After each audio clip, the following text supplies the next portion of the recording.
கேசவங்கிறதுனாலே கிளேசங்களை எல்லாம் போக்குறவர். நாராயணாங்கிறதுனாலே அனைத்தையும் தன்னிடத்திலும் தான் எல்லாவற்றிலும் இருப்பவர். மாதவங்கிறதுனாலே மகாலட்சுமிக்கு சுவாமியாக இருப்பவர். கோவிந்தாங்கிறதுனாலே வாக்கை வென்றவர், கோக்களை சம்ரட்சணம் பண்ணினவர், பூமியெல்லாம் அடைந்தவர். விஷ்ணுங்கிறதுனாலே எல்லாவிடத்திலும் நிறைந்திருப்பவர். மதுசூதன விரோதிகளை எல்லாம் அழிக்கக்கூடியவர்.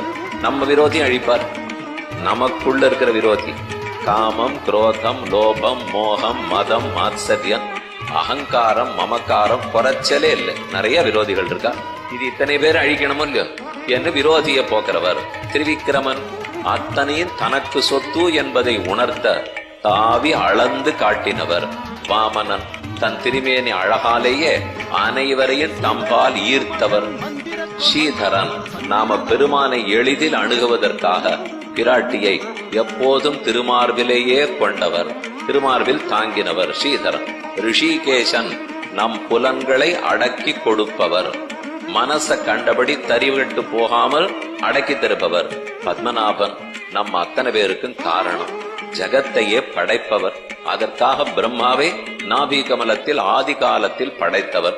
தாமோதரன் பெருமைக்கடையாளம் மட்டுமல்ல, எளிமைக்கும் அடையாளமிட்டிருப்பவர்.